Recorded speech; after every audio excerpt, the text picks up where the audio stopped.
एक ओंकार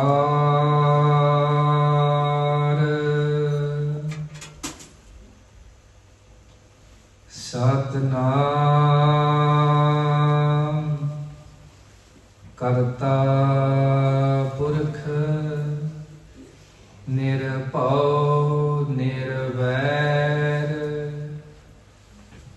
अकाल मूरत अजुनी सैभं गुर प्रसाद जप आद सच जुगाद सच है भी सच नानक होसी भी सच वाहेगुरु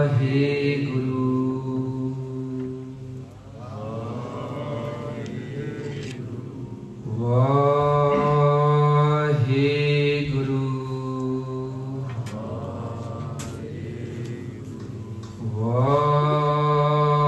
वाहेगुरु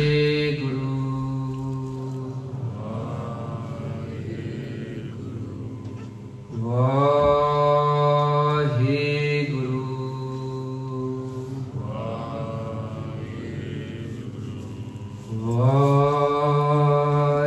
वाहेगुरु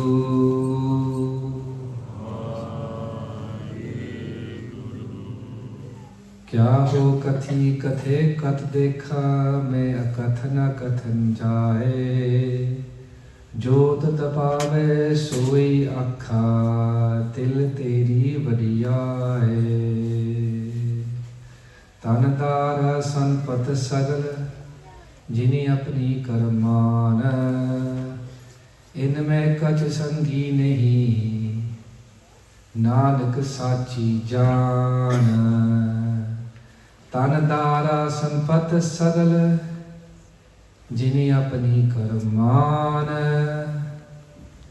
इनमें कछ संगी नहीं नानक साची जान। परम सत्कारयोग गुरु खालसा साध संगत जी, परम सत्कारयोग गुरु खालसा साध संगत जी, गाज-वाज के फतेह बुलाओ। वाहिगुरु जी का खालसा, वाहिगुरु जी की फतेह। We're all blessed to be on this journey together. In the one sense, the journey that we've all undertaken is separate as we come from our own homes, our own locations, to the Guru God. But in one way, our journey is all the same as we're traveling through this life to take asana, to take satyai, to bring the truth, into the meaning and the actions, the karmas of our existence. And in this way, we share this journey. And we share this journey, we know that we share this journey because Guru Maharaj, Guru Tegh Bahadur Ji in their kindness has brought us together in their jana. As the teachings, the vibrations, the Sikhya, the truth, the path laid out by Guru Tegh Bahadur Ji through their shahidi, through the ultimate sacrifice, as those teachings are travelling from Guru Sahib through this darbar that we can share, that we can learn over this Larivar Katha, this continuous discourse. As these teachings are being shared, not only are we blessed by Guru Sahib Sangat, not only are we blessed to walk underneath the Nishan Sahib, but the Guru has also given us their beloved Sangat to sit in the company of. We're not, and there's nothing wrong with this if we're watching this online. There's nothing wrong with this if we're watching on YouTube. However, to sit in the Jalan of the Guru is such a blessing. Because it's in the Jalan, it's in the sanctuary, it's in the Sharan of the Guru that we find the dust of the feet of the saints. And Maharaj says, Jana Nanak tur mange discourse Sikhi, jo aap jape, avara naam japave. Maharaj says, I long for the dust of the feet of those that vibrate upon the name of God, that call upon the Guru Mantra of Guru Nanak, and in this way they teach others, they give others the guidance to do so. Akho Satanam Siddhi.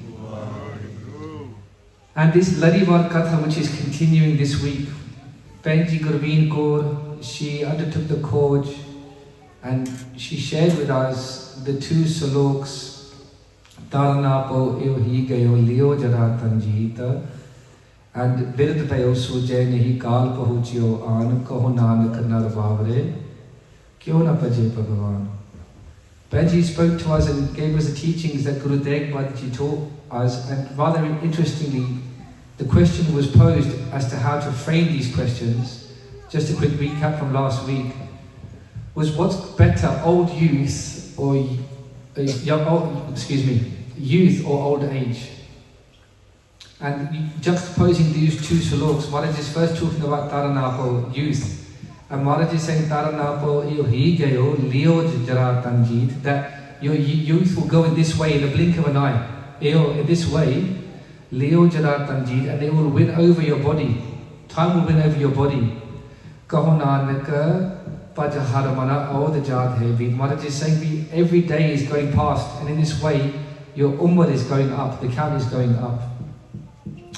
And for those that couldn't relate to that, as we come to the Katha maybe in middle age, Maharaj goes on to say, be speaking of those that have become elderly, you haven't realized that death is just around the corner. Maharaj uses this word bhavare. Say human being, man. Maharaj is literally saying man, like recognize this man. You're insane to not take the very purpose for which we have come into this world, to do bhajan. And this word bhajan comes up a lot in Salok Mananava. Perhaps we'll have a chance to remind ourselves each time it does. But the word bhaj has been translated in different ways. Really interesting how I heard it put once by one of those who are older than me. Maharaj says, Kaho Nanaka har pajamana, or Kaho Nanaka paj haramana, over and over again. And the word paj can be translated to sing, to undertake. But one vibration, one way to understand this is to understand that paj also means to vibrate upon. We can't forget that our Guru is a Shabad Guru. Our Guru is made up of the Shabad. And Maharaj is saying this, that don't just say these words, align yourself with that vibration. This means to really listen. Listen to the way that the sound vibrates within you. And when we hear about things like Kundalini yoga, the yogis talking about their Kundalini, the spirit, the chakras and all of these things, these are all a journey inwardly, not to make too much of a departation. Suffice to say, Maharaj is saying, yes, we should sing the Shabad. Yes, we should speak it with our mouth. But Maharaj is saying, actually on the highest level, within your mind, vibrate upon this. Meditate upon it, such that it becomes one with you. And the questions that were posed therefore was, Benji was asking, what's ever prevailing? Is it better to be young and in ignorance, perhaps, or to be old and perhaps wise to the world? And my vichar on this, reflecting upon something that Jagaraj used to say a lot, they would say that if, for the measure of WhyGuru, they had a watch. Jagaraj would say this. They would say that if WhyGuru had a watch on their wrist, what would the time be on that watch? The time would always say now. Meaning that the perfect moment is in this moment right now, because it's in this moment that you can vibrate upon the name of God. You know, it's interesting, we're talking about the past. A lot of people live in regret. And I heard some theorists talking about this, some social scientists, and they say, we don't even know if the past exists. Nobody's ever been there. We don't even know if the past exists. Nobody's ever been there. The only place that we can prove is right now. Try and prove that the past exists. Go back there. If you was to look at a video on your phone that you recorded from 2 days ago, so there's the past. No, you're viewing that, you're witnessing that right now. Try and witness something in the past. And so, the thought that comes to my mind, it doesn't matter if we are in the youth. It doesn't matter if we're in old age. The perfect time for us is right now, if we take the name of God, if we bring the Bani into our days. Aakho Satanam Siddhi. And so the teaching therefore is and the further teaching is don't let old age approach and you be in this situation where you're having to say to yourself, I regret not taking that name into my days. That we should make these commitments that we're going to take a small part of our time, a small part of our now, and make sure that each and every day we carve out some time, if such a thing can be done. And we make sure that we have that commitment, that we won't look back on our time and be asking ourselves, why didn't I vibrate upon the name of God? Vibrate sounds different now, doesn't it? And so the question then was, what's better, youth or old age? It's a bit of a trick question really, because the answer was the perfect time is only when we are vibrating upon the name of God. WhyGuru.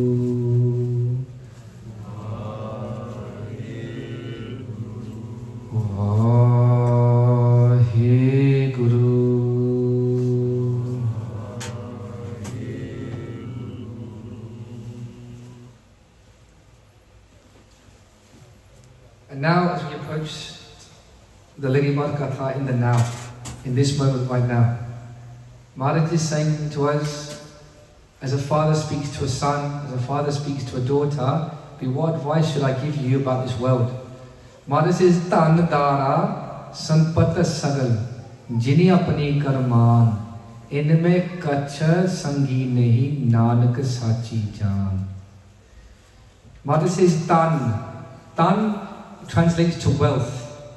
When we say wealth, we don't just mean like money, the stuff that we own, the maya that we have accumulated in this world. Maharaj says, Tan, that wealth that we have, whether it's in houses, in bank accounts, in cars, in jewelry. Dara, Dara Istri, your wife. In this context, it means your wife, it means your husband. Tana Dara, Sanpata Sagal. All of your possessions, Sagal, all of your sampati, all of the things in this world that you've collected, the possessions that you say you own. Tana Dara Sanpata Sagal, Jeni Apani Karman, that within our minds we are consumed with it because we think these are our things. Inme kacha sangi nahi Nanak sachi jaan. Maharaj is saying, we know this to be true. Nanak sachi jaan. Maharaj is saying, reflect upon this, know it to be true. Be inme kacha sangi nahi. None of those things will be your sangat. They will be your support, they will be your sahara, they will go with you. Nanak sachi jaan.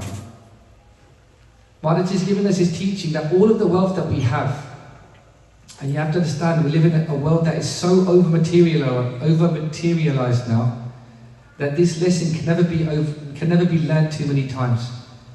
And if you've heard this before, it's not going to go with you.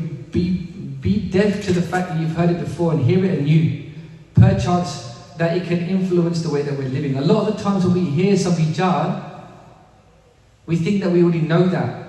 But if it was about hearing it once, that in this way that would be all that we need, we wouldn't have Nitnem, the daily practice of the repetition of the Shabad of the Guru.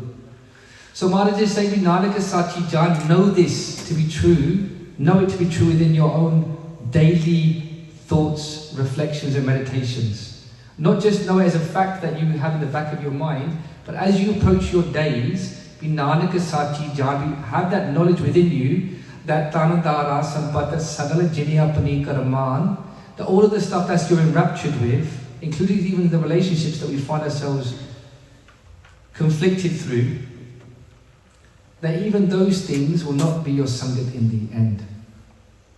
And that leads to some really interesting questions. It's a statement, but then the mind has a way of making a statement into a question. Tan, does that mean that we shouldn't have any money? Does that mean that we should throw all the money that we have away in our banks? That we shouldn't go to work? No. Maharaj is not saying that we should become renunciates and go and live in the jungles, or that we should leave this world and go live in the Sumer Parvat, the mountain that is far away from everyone to reach. In fact, the yogis at the time of Guru Nanak Dev Ji Maharaj did just that. They said that this world is so false, and if everything around us is false, then there's no point for me to live in this place. And they abandoned their families, they abandoned their jobs, they abandoned even their clothes. They would just wear a chadar, a cover like a sheet.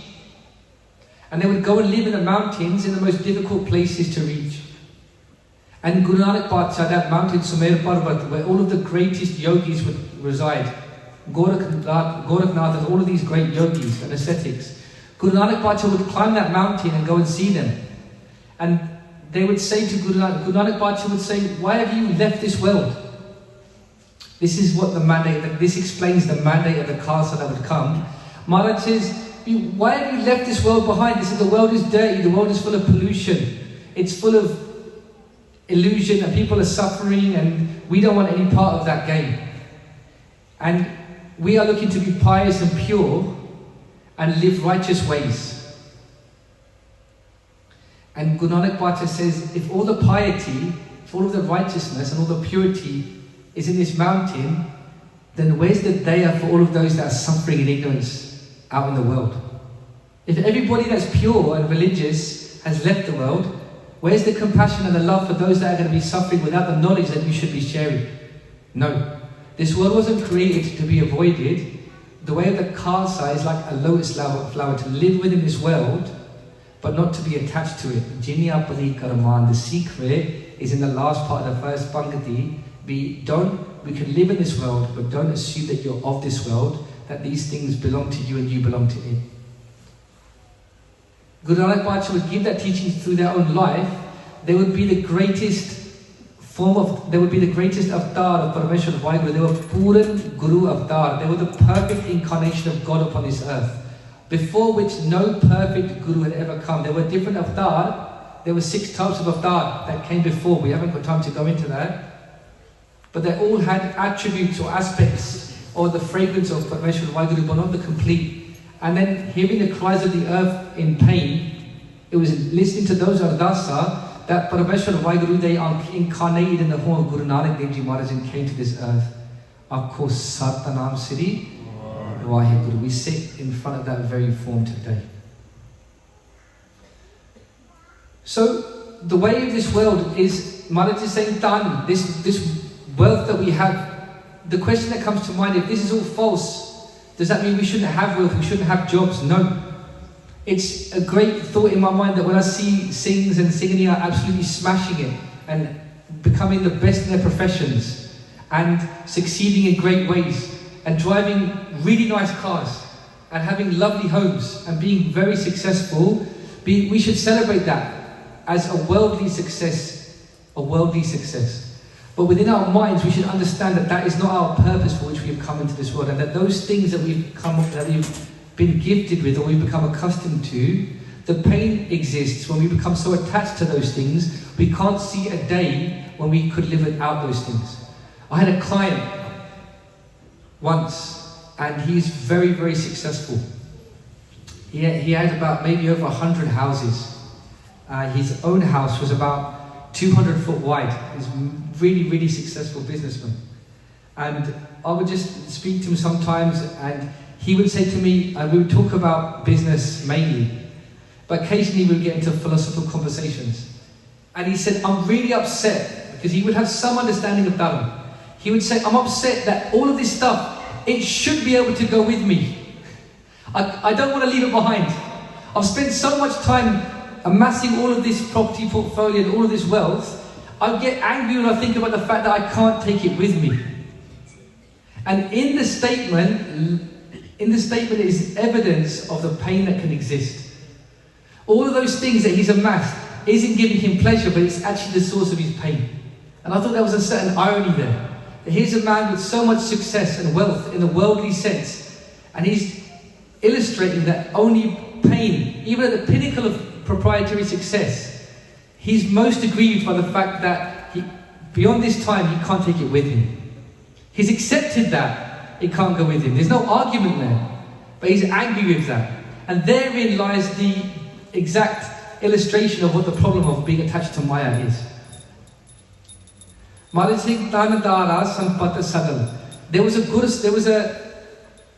was a human being at the time, their name was Doni Chandan, at the time of Guru Nanak Dev Ji Maharaj.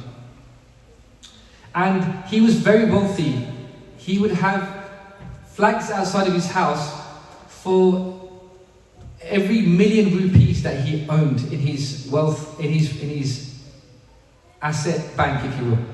And so he had 7 flags representing 7 million rupees. Adjusted without inflation, that's about £700,000 today, without inflation, so you can do the maths. We're talking about an inordinate amount of wealth.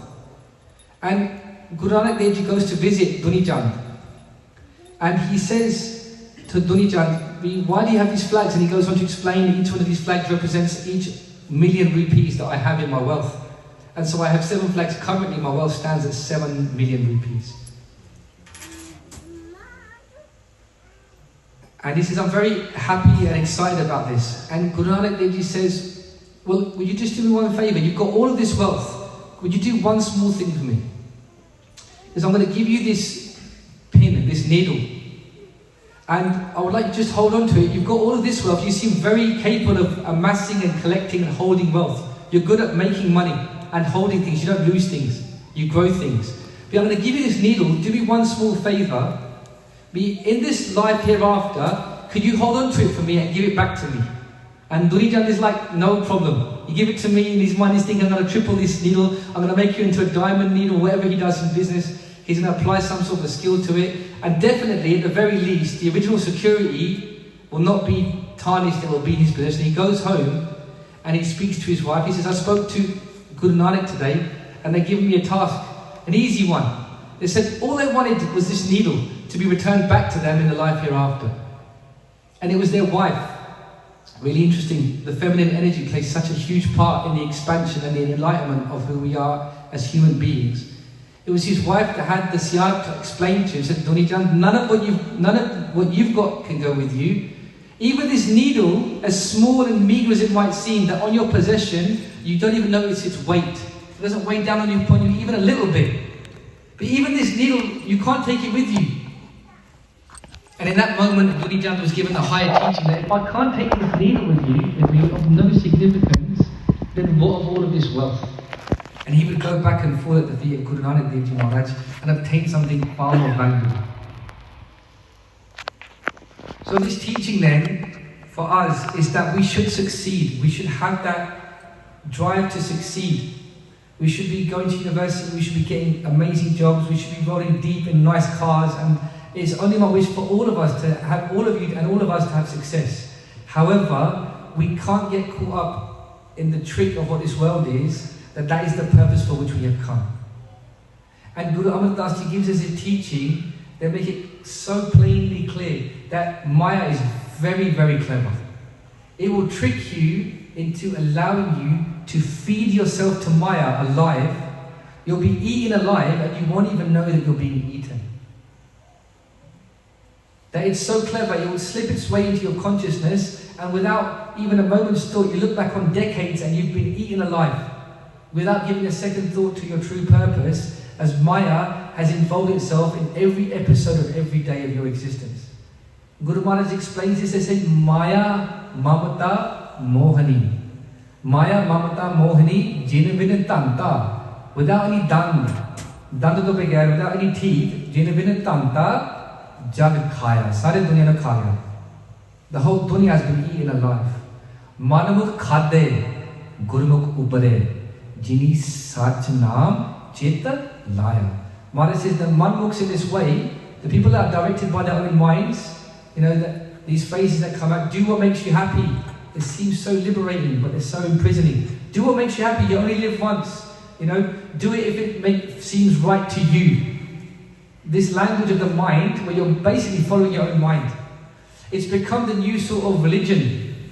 And everybody that's speaking it, behind a smile, is suffering and a frown.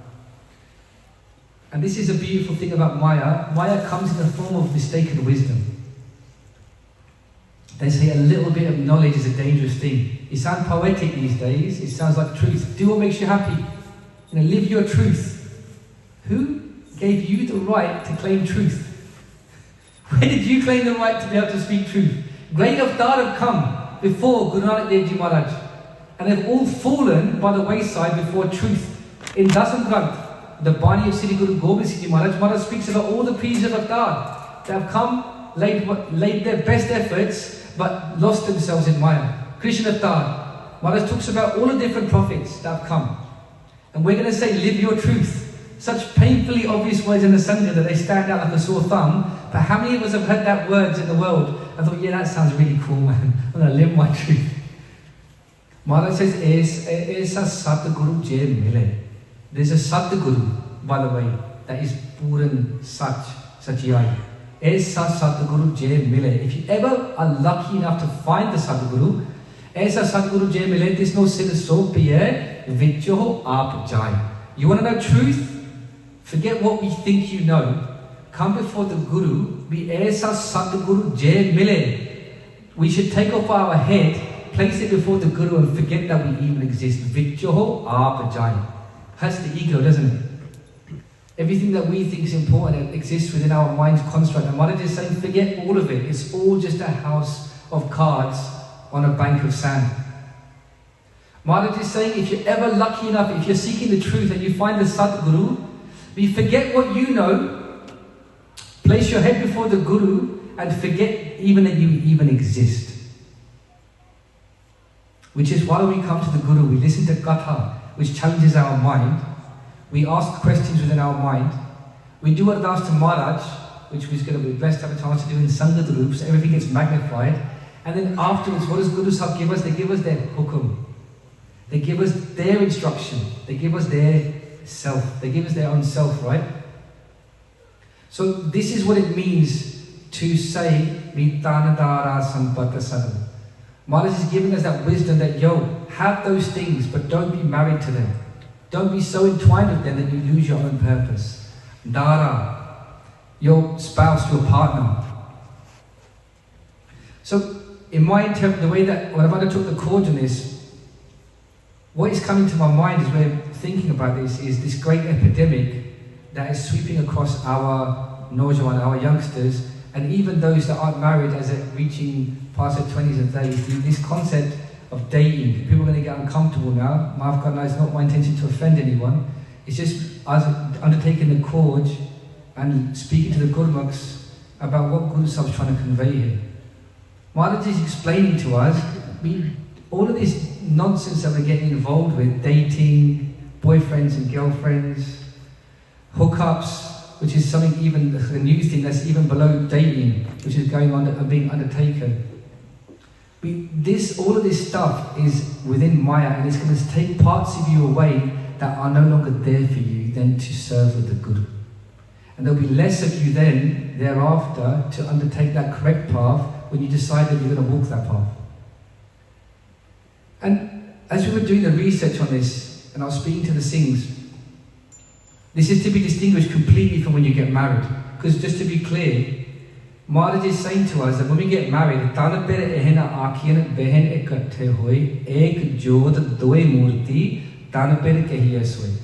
says that when you get married, there is no two of you anymore. The duality doesn't exist. Duality is in Maya when there's two. And everything that brings us to oneness, that brings us to union with oneness, is what we want to pursue. And Maharaj is saying that when you get married, this beautiful gift that we have of Anand Karaj, there is no duality in that relationship, because for the purposes of the spirit, those two jyots become one. You can't say that they're husband and wife anymore. Ek jyot, from one light, doi murti, in two bodies this exists. So, just to be clear, what I'm speaking about now, in terms of dating and true love and Valentine's Day next week, and all this nonsense that's gripping our youth, and it's really poisoning and torturing our youth. Because let's be clear, before we even get into it, net, look at your own experiences from everyone around you. Everybody that's engaging in this behavior, they're in drama, they're in stress, and they're in pain. Find me someone that you know, and I'm downstairs to meet them or shake their hand. Find me someone who has entered into this venture behind their parents' back, behind their family, giving away that which then they can't give to someone in the Guru card, through Anand card. Find me someone on that journey after the first day, or at the first day, second day. Find me someone that's undertaking that journey that's not in dukh. Find me someone. You see, when you undertake the Anand cards, I'm not saying that we haven't got dukh in Anand cards. You have arguments, you have disagreements, but there's a dharam there. And when you have dharam as your foundation, even those things are sweet. Even those things that help you grow together as a husband and wife and take this journey, even those things are sweet.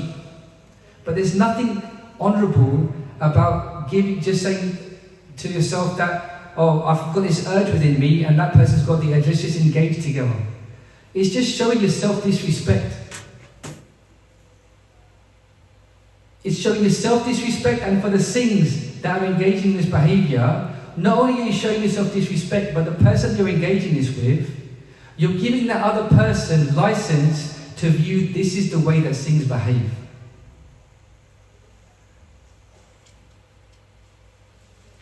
And I just think we should be aiming for a higher happiness. Just to be clear, this isn't saying don't be happy, go sit in the corner and don't be happy. This is saying don't engage in stress and stuff that's going to steal from your actual happiness. And the thoughts that come to my mind is saying, how can you be one if you've given away half of who you are to somebody else before? It's really interesting because people are longing for respect. As I speak to Singha, as I speak to girls that are taking Amrit and they're trying to... We seek from other people. We're not looking to hold ourselves to that same accountability. I've got a friend and he has been very promiscuous. And he's looking to get married to a girl and he won't accept the fact that she's had a previous partner. And I said there's a certain sense of irony here that the very respect that you're holding her to, you haven't held yourself to. And then there's a sense of entitlement that I haven't behaved this way, but I'm entitled to receive this from another. And I genuinely believe, without getting into cliches, that we have to be the example that we seek in our partners. We have to be that mirror. We have to seek that in ourselves and have the courage and the strength to be honest about what we are entitled to based on who we've been. And Maharaj is saying,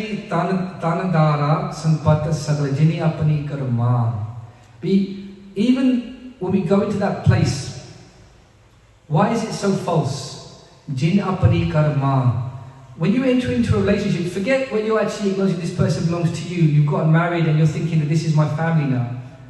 When you're entering into that dating relationship where you have no serious intention of pursuing that through to marriage, and you have no serious intention of that being a serious relationship, because if it was, it would be an unguarded, right? What you're actually doing is you're setting up that person for heartache. And Maharaj says one of the worst things that we can do is break someone's heart. And for those that are slightly older, that have been in those relationships, you'll know those scars. Decades later, they still draw lines on your heart. Decades later, the mistakes that you've made, and you wonder, has that person pursued? Has that person progressed? Why do you want to be in that situation? Maharaj says, "Ek fikka na dalai, sabna mein sacha tani, hyav na kehi thai, maan ke sab amur ve."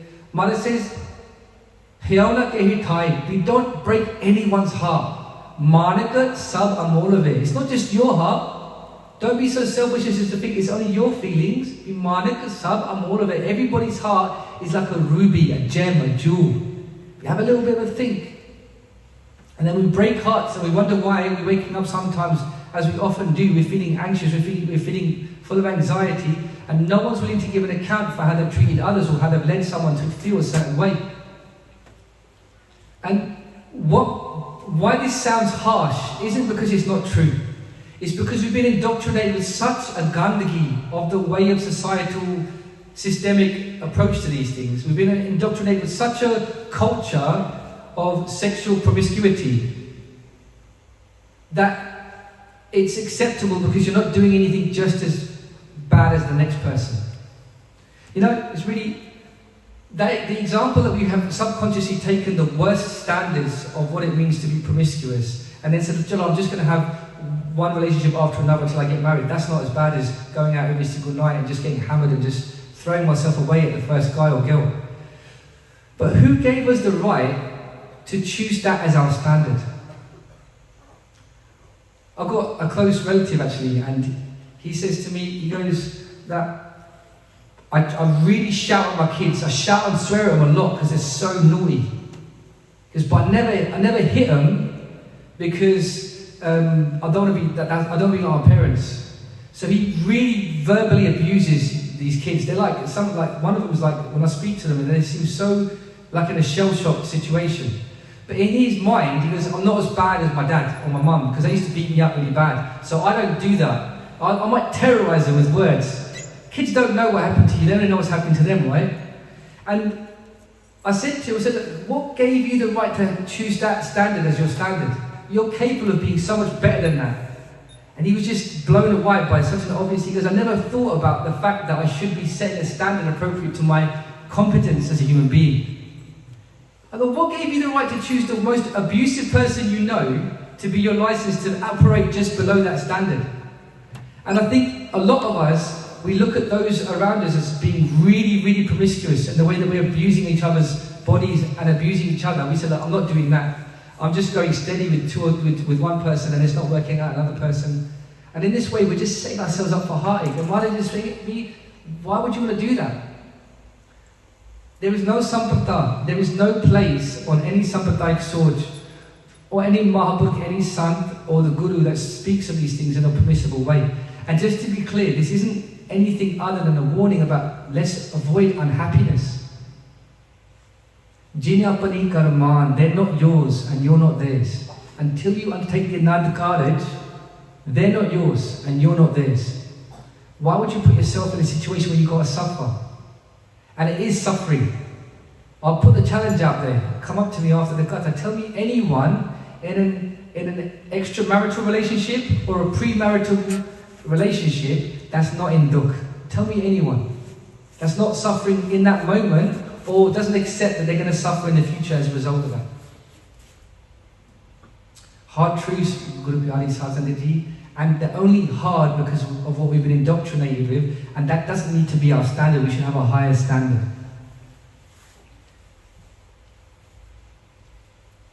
Tanadara sampata sagala jiniyapani karamana inme kach sangi nahi nanak sachi jana. Guru Tegh Ji, to bring it back to that point about the Anand Karaj, we have this blessed thing. When we come to the Guru Ka and we get married, we bow before the Guru and we sit. We don't even face our partner. In the Anand Karaj, unlike every other ceremony in the world, even that ceremony is not blemished with a false understanding of love. As we sit before the Guru, which way do we face when we get married? See, we face forward, innit? Yeah? We don't even face each other. Because we're saying to our life partner, me and you, we're going to try our best to get through the journey of this Maya, of this world, and the Guru is going to be our center. Who do we walk around? In the Sanatan Dharam, they would walk around the fire, because they would believe in that Agni Devta. In the house of Guru Nanak Dev Ji Maharaj, we walk around the Guru. And the husband and wife walk around the Guru together, and we say we're going to make this commitment that our life is not going to be based just towards each other. We're going to walk together, but we're going to walk with Dharam at the center of our lives. Ain't that's something so beautiful? You know the ghosts of this world, the goblins, the bhoot, the bread, these things, these bloodthirsty demons that drink blood on the battlefield, that Guru Gobind Ji spoke about in this darbar. We spoke about it only a few months ago as we celebrated the avatar of Guru Gobind Ji Maharaj. Remember we were speaking about the bhoot and the bread and the demons, right? The Singhs asked Guru Gobind Ji Maharaj about them, right? And when they asked Maharaj recited a pankti from Guru Granth Sahib Ji Maharaj, from Guru Sukhmani Sahib, Sarab Pood Aap Vartara, Sarab Nain Aap Pekhanhara. Maharaj said this pankti, and all of the Gupta Ruwa that were there, all of the ghosts that were present in and around the Singhs, they became Bargat, they became visible. How beautiful is our Anand Karaj? Check this out, right? So, the ghosts have become Bargat, and Maharaj turns to the Singhs and said, look, you're asking me about the ghosts, they're here now, ask whatever questions you want. And one of the Singhs turns to the ghosts and they say, tell us about your nature, your group, your gang, your band, if you will, yeah? When I say band, I don't mean the Khalsa band. Band is a generic word for community, right? So Maharaj says, the Singhs, they start asking these ghosts about their ways. And they start explaining about their character, their nature, but for the relevant point for this vichar, they go, what about your number? They go, because before there was many of us. There were many of us in our band, but now there's very few. And they go, and the Singhs, they quiz, why? They go, why? They go, because before, when people would get married or there'd be these relationships, we would join them with us. We would take hair from their heads and we would join them with us because they were in Maya. They were trapped in this worldly Maya, and we knew which way that was going to head, so we could have them join us. So when they died, they became ghosts. He goes, yeah, but you said your numbers have gone low. Why? They go, because when Guru Ramdas Ji Maharaj came to this earth, they brought that weapon of Suhi Mahalla Chotha Lava Divani, the Bani that we read or we hear at weddings. Ever since Guru Ramdas Ji Maharaj, they brought that Shabad, because we can't get near the people. We can't get near them because their Shakti, their bond is so strong in Dharam that we can't enrapture them, we can't go near them. This is the gift of taking that Khalsa Maryada into our days. The question is, how much of that gift are we going to take? Are we going to do everything that we can to take away our sovereign nature and then rock up here half missing? How's that going to work? We have these questions to ask ourselves, and if the answers are a bit salty, they're a bit painful, even that's a blessing. If it means we're on a wrong track, we've got to fix that up right away, that's still fine. The moment that we learn these things is a blessing. But these are the gifts that await us in the house of the Guru. And this is why the gift of Nantkar doesn't mean that you are in the same way that Maharaj is talking about Tanadaras and Bhattasagal, Jinyapani Karma.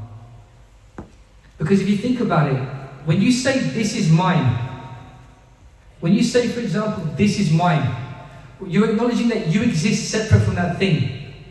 So when you say to a girl, this is my girl, or you say to a guy, this is my guy, even in that statement there's duality, because you're saying that me and you are separate. But when we undertake the Anand Garage, we're saying that we become one. Jinyapani Karma doesn't come into it anymore, then does it? The idea of that you can call that your own, it no longer exists. Because you become one, you've merged with each other in the Charan of the Guru. This is all for us to discover. Now, as we sit in the company of the Guru, and I know how strong Maya can be, many of us will have many of the Sanghas will have many missed calls from people that they shouldn't be talking to after this Darbar. But as we sit here right now, in the company of the Guru, the idea of partaking in those sort of nefarious activities, that sort of promiscuity, now as we sit in the company of the Guru, the catch of that, the hold of that on us is so less. Whether we're doing it or whether we are tempted by it or the thought that it might come to us in the future, it doesn't exist over us. And so this is a witness for us all, that when we're in the company of the Sangha, when we're ever in temptation, we're ever in that doubt, they come into the Sangha. It doesn't matter if you know the person behind you, in front of you, left or right, the Shakti, the energy of being in the Sangha will guide you anyway.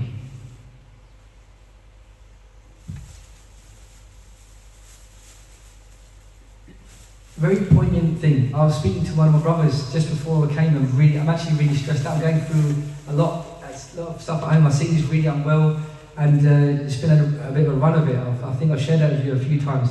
But I'll tell you one thing, even with all that, as I come to the Guru Ghar, I spoke to one of those things, I don't know how I'm going to get through the discourse. But as we sit in the Sangha, I think the Sangha gives so much support and so much, there's so much Shakti and support from the Sangha that everyone's Gharaj will always become successful. We say, Thir kar beso, har jan pyare, Sadguru tumre, Kaj savare. But where do we say that? We say that in the Sangha. Every day after the bar, we hear that Shabad, Sadguru tumre, Kaj savare. Where do we get that amplification from the Sangha? So, Guru Sikh Pyaro, to labour the point, we can never labour it too much. If you're involved, if you find yourself in a situation where you're acting in a compromising way, have that little bit of man, that self-respect, that actually I'm going to hold myself to a higher standard. And if you're thinking that it's not about, if you're thinking that you're not bothered by this, think about how you're going to be treating somebody else and how they're going to be affected by this. And what Maharaj is saying, Sabana mein sacha tani, that everybody is Parmeshwar WhyGuru's beloved. Not even one harsh word should be spoken, let alone the breaking of someone's heart. Let's not be involved in that we're the ones that are responsible for the breaking of other people's hearts. So, next week is Valentine's Day. How do we approach these commercial realities and the sway that this holds on the world without looking like someone that's trying to be a revolutionist? Well, we stay true to our own values. Our beloved, my beloved, is our Guru. And that really, there's actually something really empowering about that, man. Like the idea that you have to present yourself to somebody else, that you have to sell yourself to somebody else, you have to lower yourself because of some worldly tradition that was made up to sell cards. That's right, Valentine's Day was made up as a method by which card companies could make money out of these, similar to Mother's Day. It was exploited. No, we haven't got to sell ourselves. And leave that day with the same amount of respect that you approached it. Come to the Guru Ka and say, Yo Maharaj, listen, I'm feeling a little bit absent of love. I'm not going to lower myself in this world, but I'm looking for something that is going beyond this world. And this is especially important, especially so to the Singhs, man. They say it takes two to tango, but the pressure, the immense pressure that we're hearing, that Bibia are being put under to comply, and the social pressure is really not on. Especially for Singhs. Especially for Singhs, that we should not be the ones that are sort of legitimising this behaviour. Because when you wear at the start, and I'm hearing stories, when you wear at the start, you're giving that Bibi the licence to think that this is the way of Singhs. And that is something that we should be looking not to tarnish. You know, when I remember learning how to tie the star, and before I learned how to tie the star, it was taught to me what it stood for. The idea of the star, there could be a whole cut on that, but the idea of the star is that in a crowd of many, that anyone that's in need could look upon the star and say, this is the hand of the Guru. The hand of the Guru is upon his head. And that's the art, meaning that's what it literally means. That's the art, is a Farsi, two words put together. That the hand of the Guru is upon their head. That one is one that has got the Guru's instruction to serve. That is the one that's got the Guru's hand upon their head to serve. They are someone that I can look to as a sanctuary. And that the star, therefore, is worn with great pride. Not pride in an arrogant sense, but gratitude, I should say. And so, especially for the Singhs, we should be giving that example that we're not going to be the ones that are going to cause you to compromise your values. We're going to be the ones that are going to stand up for those value systems to make sure that your honour is maintained. You know, when the Mughals were invading India from Afghanistan, and Sher Afghan Khan and the likes, they were stealing all of the Hindu women, and they were taking them back in caravans to be sold as slaves. And our history records it so clearly. It even talks about how they were captive. It talks about how the women's hair, their ponytails, were tied to the woman next door, to the woman next, that they couldn't even run away, that they would pull each other's hair. That they would be screaming out in pain that as they were being tortured, and if they would scream louder, they would get slapped for speaking louder, as they were being taken away in slaves from their family, as slaves with their family. This is the manner of what it means to be a Singh. And the great Gurmukhs of the time, Bhai Mehtab Singh, Bhai Sukha Singh, they would take upon themselves to smash those Mughals, destroy them, and they would actually take those Bibia back to their families. And even their families, who were blinded by Maya, they would say they're impure. The way of the system there was that the idea that they were touched by a Mughal, that they'd been touched by a Muslim in an inappropriate way, they were being refused to be allowed back into their own homes. And the Singh said, if you're disrespecting her as your daughter, I'm their brother, you're disrespecting me as their brother. And the Singh stuck it on them. The Singhs made it such that they had to take them back. This was the way of what it meant to be Khalsa. And that way is not far from, we think about that as our, or we can have a little bit of Shakti, a little bit of Man, after a little bit of Sharam, a little bit of soul searching, and say, yo, I'm going to step up today to a higher way of living, right now. Forget the past, forget everything, and from this day I'm going to set this standard, and maybe that will have a trickle-on effect.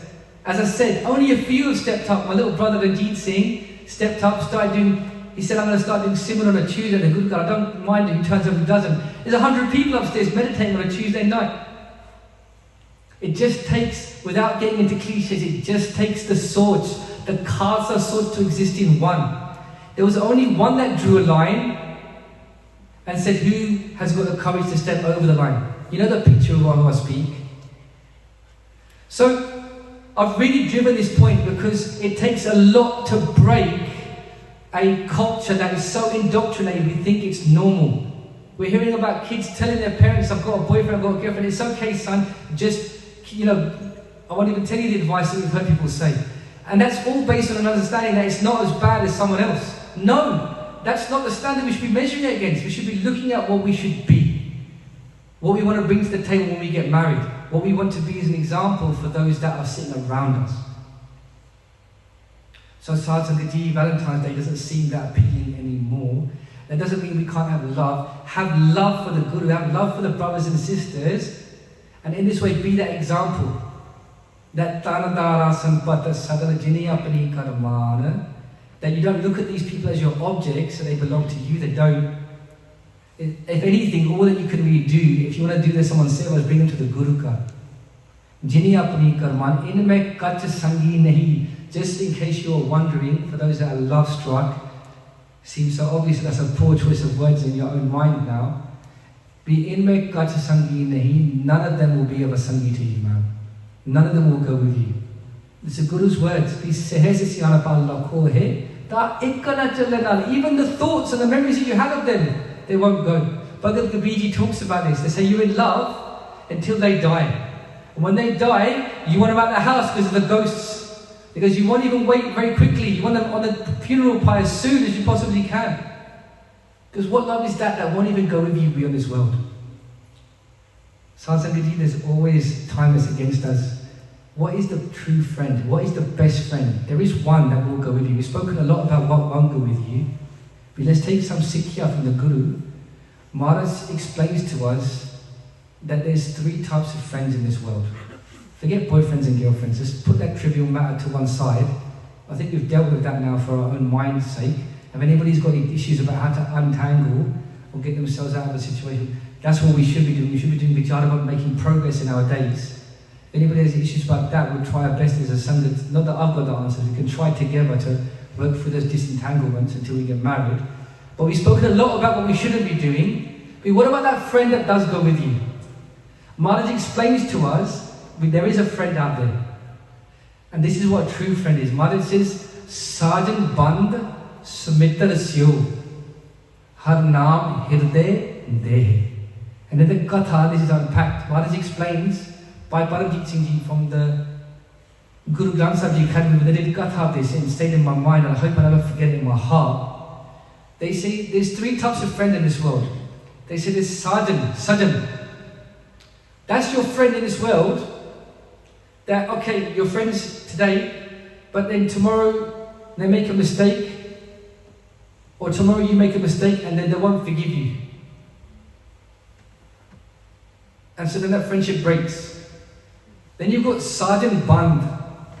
Sajan Band is that friend that even if you make a mistake, they'll still forgive you. They'll have your back.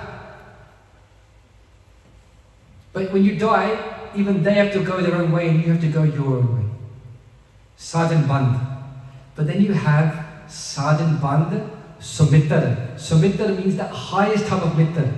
Maharaj goes, that Sumitar is the one that will be with you, they will be your friend in this world, and even after you leave this world, that beloved friend of yours will still have your back.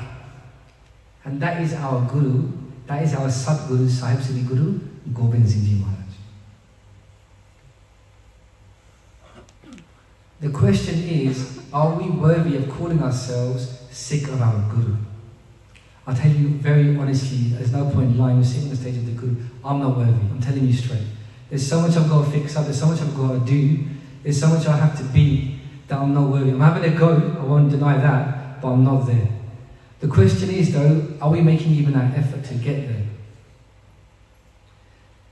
And that example of that one that will be with you even when you've gone. There was a Guru Sikh that came to Guru, there was a Sikh that came to Guru Gobind Singh Ji Maharaj. And they said to Maharaj, I just want to be blessed to be in your company. And I forgot their name now, the name escapes my mind, forgive me. And they say to Maharaj, I want to go with you after this world.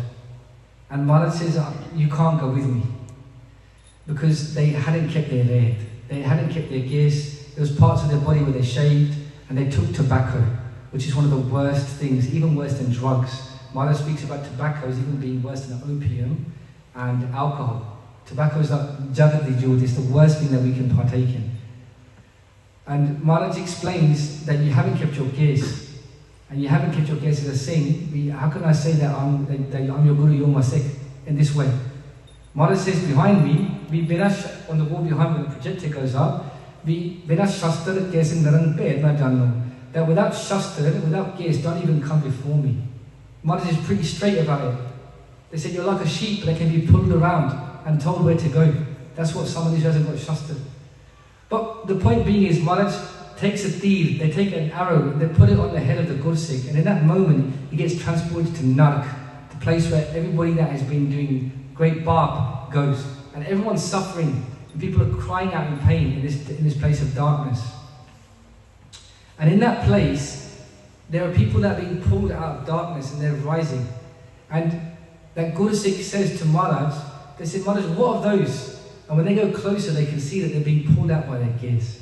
Just a little nishani for the Singhs to think about. Maharaj is saying, Guru Gobind Maharaj explains to that Gursikh, they go, even if you make a mistake, but you follow the red and you keep your gaze, because I will go into Nark and I will pull you out by your gaze for the Singhs, for the Singhani. That is love. And love is that one that looks past even our shortcomings. Love is that one that even if we make a mistake, like I've probably made, that I know I've made many today, love is that one that will always have your back. It seems like the nonsense that we were speaking about, that people are lowering themselves, it seems so trivial now compared to that love. The thing that we're so enraptured by, or that we're seeing our friends so enraptured with and obsessing about and throwing themselves away through and with, how trivial a way of existence is that now compared to our true Guru's love. My people, my brothers, my sisters, let's start living, man. Let's live to a higher truth that we might be worthy of enjoying that Anand. If we want that Anand, you have to make a little bit of sacrifice, man. That immediate, what is that? They call it the denial of immediate satisfaction. When you're just denying yourself that immediate pleasure, to be in that moment, to be selfish for your own existence, for the benefit of your Atma, your spiritual growth.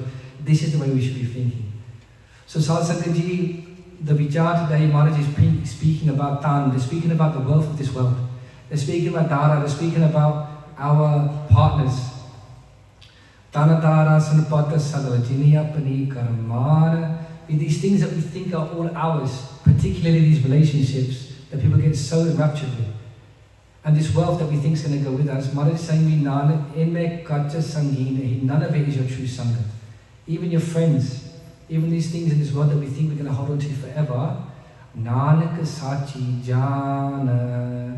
Maharaj is saying that know this to be true. It's really beautiful the way Guru Sahib speaks. I've read different scriptures from other faiths. The way that Guru Sahib speaks to us, man, it is as close as you're ever going to get to listening to a father sitting fishing talking to his son.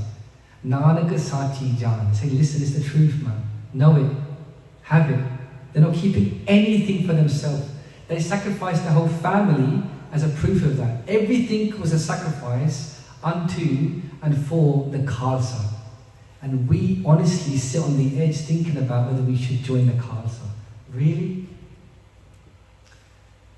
Sadhsangaji, the Larivar Katha of Guru Tegh Bahadur Ji is with us now, and it continues next week. Next week, Guru Maharaj is going to be speaking about Patit, those that have fallen. Patit udaran pe haran, Hariya nath ke nath. Maharaj is going to give us that wonderful warmth that what if you've made a mistake? What if you have made such a mistake that you feel that you can't move forward? Maharaj is saying, Kaho Nanak teh janiye. Well, you'll come to know this next week. The Shabad Vichar continues with Guru Tegh Bahadur Ji Sikhiya. Just a quick announcement, I think it's Cause Club on Tuesday, which I'm really, really proud of the sisters that have been doing this sale. This has such a strong turnout at the Cause Club, and the feedback from people that have been attending how it's benefiting and serving them. So think about joining that. It's once a month, the second Tuesday of every month, and that's this coming Tuesday at 6:30. In the upstairs, is it? Or is it downstairs? Yeah. In the upstairs, in the top Darbar. And then I'm very proud to say we've got Simran on Tuesdays, organised by my younger brother, who I'm so proud of. I'm with such a G, man. Ranjit Singh is doing an amazing seva, holding it down on Tuesdays. Come wind, rain or storm, he's there doing the seva. Let's tell them and support, and then we'll realise actually we're not supporting all we're taking, we're actually being served. I turned up in my ego on Tuesday to support my little brother and had an amazing, blissful experience, and I realised I was humbled that actually I can't give here. We can only take from the house of the Guru. So let's turn up. And then of course we've got Simran tomorrow night with English translations on the screen. So you're the Sangat of Sikh Guru Tegh Bahadur Ji Maharaj. We're going to do an Ansar Part now, and then Ardas to Maharaj to forgive us for our mistakes, and then Guru Sahib will give us their hukum nama, and then with a bit of grace I hope